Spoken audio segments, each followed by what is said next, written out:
At sa ngayon ay atin pong makakausap po siya, si Amang Fernandez, regarding doon sa mga platform dito po sa ating gobyerno. Okay sir, magandang gabi po sa inyo. Magandang gabi naman. Okay. So sir, gusto lang po namin malaman kung ano po yung mga plataforma ninyo. Mga articles and bylaws ng ating partido at asosasyon, dito ay isinasaad kung bakit kami ay isulong ang ating plataforma di gobyerno ng partido sa ating bansang Pilipinas. Kasama dito ang Divino Gobyerno, Divine Government of God for the Almighty God. The vision is to amend the bylaws of each government into divine plan, to write the new life of the earth, at kung paano babaguhin ang buhay ng tao at kanyang pamumuhay sa bagong mundo.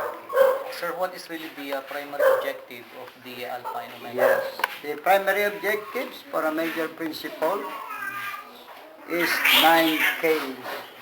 The 9K means first, truth, katotohanan, the Word of God. The second is supreme, the katastasan. The third is respectable, kagalang-galang. Fourth, prosperity, ang kaunlaran. The fifth is justice, ang katarungan. Six, peace, kapayapaan. Seven, purity, ang kalinisan. And the eighth, loyalty, ang katapatan. Ikasyam, ang katagumpayan, ang success. This is the major principle of the objectives of my party. And the other,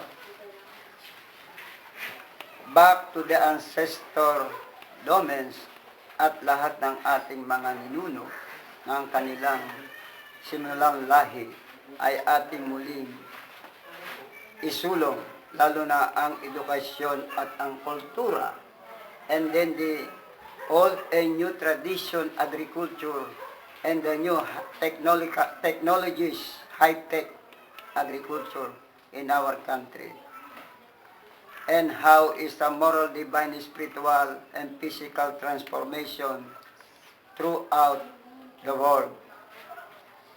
And to help the masses in their way of especially the poorest of the poor, including farmers, fish, folks, workers, helpers, and laborers who are dependent to the rich ones in our beloved country, Isla Maharlika, bansang Pilipinas. Kaya nga dito ay ibinibigay lalo na ang ating natural resources ay ingatan to develop throughout the Philippines sa tamang implementasyon na pakinabangan ng ating una sa lahat ang kapwa nating Pilipino. Ang natural resources and environment, ating mahalin ang ipinagkaloob ng ating lumikha sa buong kalupaan.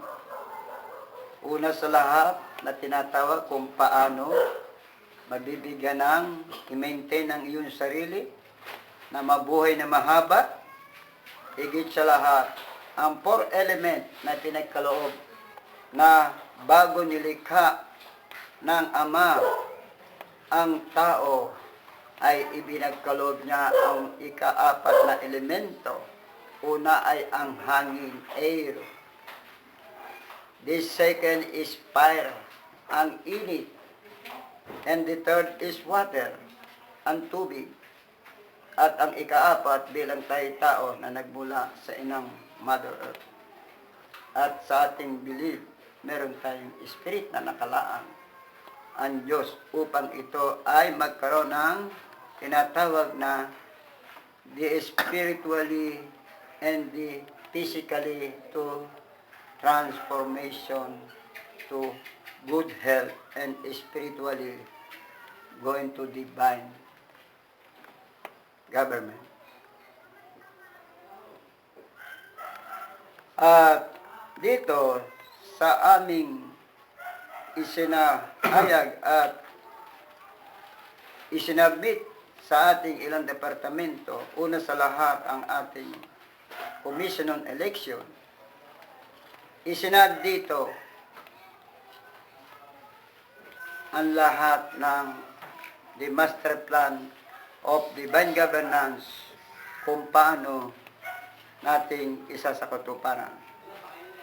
The immediate concern that must be solved spiritually, economically, materially, affecting the sustaining condition of our country, people, and the environment. Ang tao at ang kalikasan sa ating kapaligiran. Generation for agro, agri, agra, and aqua, and mense, etc. Kahit nasa kabuhayang pandagat. Kailangan ay maging ingatan sapagkat yan ay kailangan ng ating material na katawan. Sa pagtayo at pagtindig ng Dibino Gobyerno sa ating bansang Pilipinas, aalisin na lahat ang taxation. Yung sarili mo, your own, nagbabayad ka, aalisin natin yan. Ang iyong pag-aari bilang ikay may karapatan, lalo na ang tax property, aalisin natin. Lalo na yung mga ating produkto na binibigyan din ng tax, aalisin ka natin yan.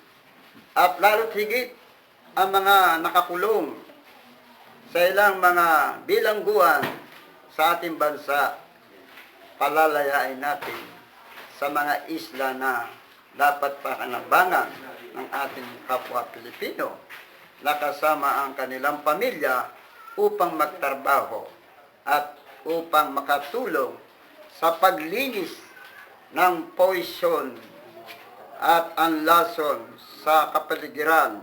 Lahat sila ay magtatanim upang maalis ang kasalanan ng tao at upang maging mas productive production ang pagkain dahil lahat ay magkakaroon ng kanilang kakainin. And the first priority, una sa lahat, ituturo natin kung paano sila mabubuhay at mamumuhay sa bagong lupang Dibino Gobyerno. At yan ay magaganap at ito ay aming panawagan sa ating kapwa lahing kayumanggi. Babalik tayo sa sinasabi ng unang panahon, the ancestor and the indigenous person, walang ibang magmana kung hindi tayong huling lahi ay siyang mga ngasiwa. At yan ay magaganap kung tayo ay susunod at magkakaisa sa isang objectives. Isang gawa, isang wika, isang gawa tungo sa kasaganaan at sa bagong buhay sa bansang Pilipinas.